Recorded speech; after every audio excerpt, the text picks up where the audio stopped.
Good morning everyone, my name is Michelle, I hope you're doing well. Welcome to another video. It is Tuesday morning, the 25th of March. A few people have asked me to comment on the newly released jail phone calls between Stephan Sterns and his parents. Listen, I didn't want to hear them. I didn't want to hear his whiny voice. It makes me want to throw my laptop through a window. I can't abide Stephan Sterns' whiny voice. Anyhow, last night I had some time, so I listened to them, all the calls that have been released. I was shocked but not surprised, if that makes any sense. This is what these pedos do. They blame the victim. They blame everyone but themselves. You know, it can be as explicit as, she led me on, she wanted it, she was the one that did this to me. Stefan has been a little bit more guarded, presumably because he knows he's being recorded. But he's not afraid to state exactly what happened to Madeline Soto. And he's taking absolutely zero responsibility. So let's talk about that.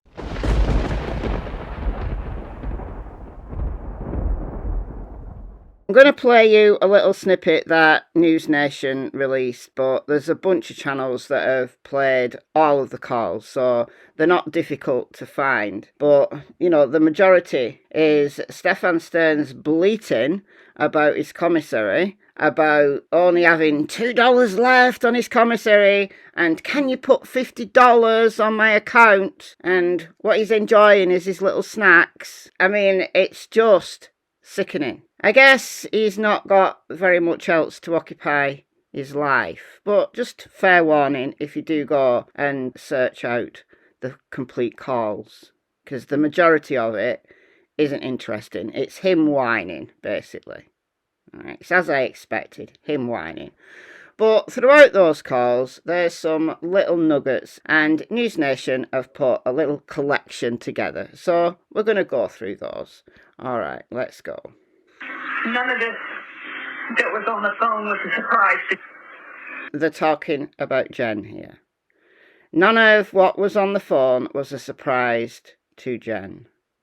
And Sterns says she was aware that Maddie had certain feelings towards me, because they would giggle together about how nice Stefan looked. And honestly, I could believe that. I don't think Jenn was surprised. She allowed Madeline to sleep with Stefan.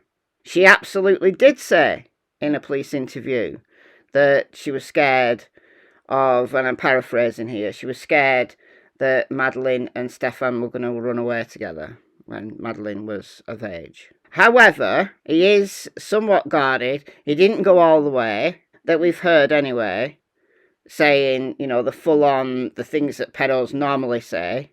Believe me, it's absolutely vomit-inducing when they say, she led me on, it was all her, she wanted it, all of that stuff. You've got to remember that Madeline Soto was only just 13 when she was murdered.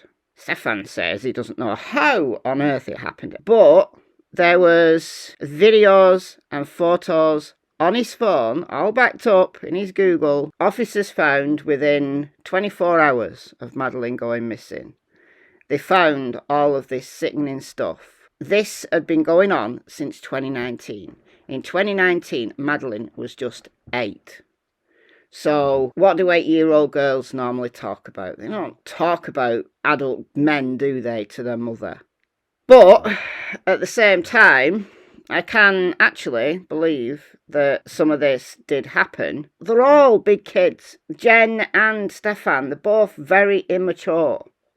And then you've got little Madeline, who's the one you would expect to be immature, who is being treated like an adult. Disgusting. She was aware that she had certain feelings towards me. Yeah. Well, then why was she considering her to sleep with you? She was. And also, I want to know why his parents are supporting him. You know, it did cross my mind that maybe they're, you know, talking to him. Maybe they're working with the cops and the prosecutor. Maybe they're talking to him to get as much information from him that they can use against him. That did occur to me. It did. It's like they're agreeing with him. They're leading him towards someone else did this. You're not blameworthy. I can't believe you're here. Can't believe all of this happened and you should have got away from her. There's all a bunch of stuff in there. I think for my own sanity, for my own mental health, I have to believe that his parents are working with the prosecutor to get information out of him. I have to believe that because the fact that they were condoning what was on his phone. All right, you can question whether or not he actually murdered Madeline, and we know she died by strangulation. We could argue, because there's other people in the house. There's Jen, there's 2 roommates that were there. So, absolutely, Stefan could use as his defence, some other dude did it. It's as good a defence as any, because he doesn't have anything else, does he? But what he cannot argue against is all of that evidence on his phone. And the essay trial is coming up very soon. Beginning of May, I think it starts. She used to joke about it, call it an electric complex. He used to joke and say, you better not leave me for my daughter when she's older, things like that. And she did say that. She told cops that that's what she said. I asked about it, and they used to both ogle over me and comment. They used to ogle over him. Ogle him. Disgusting. On me and talk about me together and giggle and talk about how nice I looked, and it was not an appropriate situation. It wasn't an appropriate situation. No, it wasn't. The things that you were doing to Maddie wasn't an appropriate situation, and it went on for years. Newsflash, Stefan, you did not need to do all of those disgusting things to a little girl. If you were uncomfortable by what Maddie and her mother were talking about, why didn't you just leave? A normal person would have thought, this is weird. I'm off. I'm gone. This is just too weird for me. But no. No. Take the responsibility, Stefan, for all of that absolute junk that was on your phone. I know you can't talk about this, but from Okay, so this is about him finding her dead. Okay. It almost sounds like you didn't know something had happened to her. Well, I discovered her.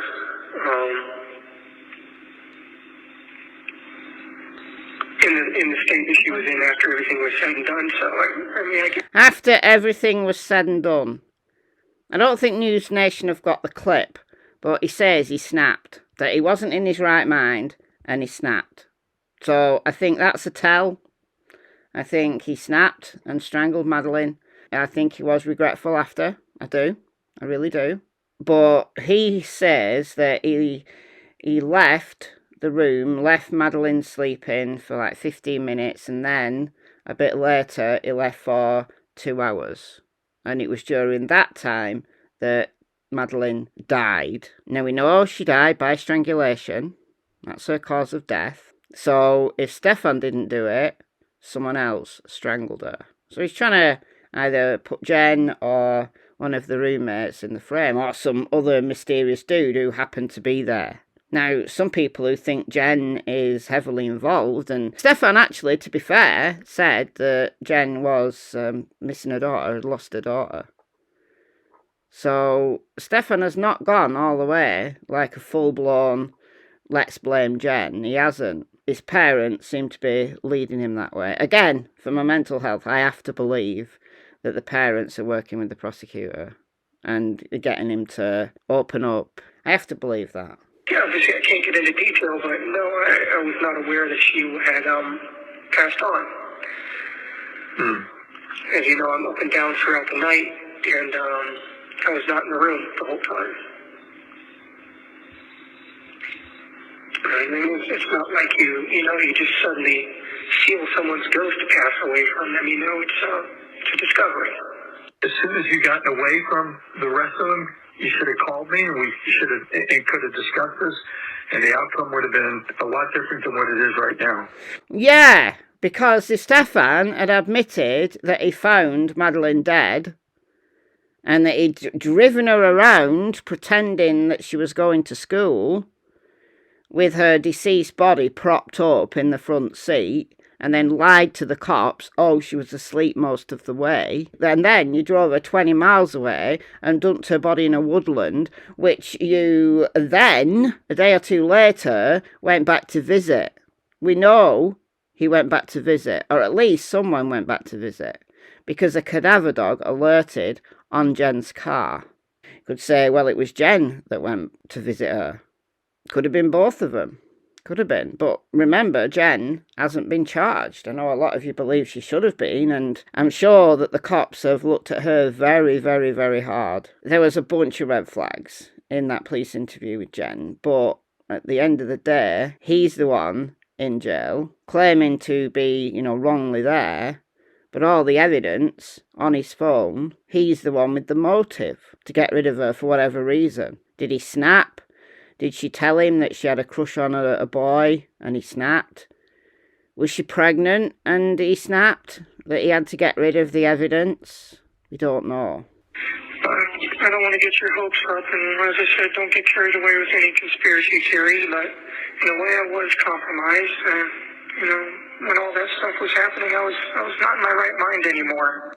Yeah, you weren't in your right mind anymore. Well, you're not insane, are you? You had enough wherewithal to lie to the cops. You knew exactly what you'd done and what you'd done wrong.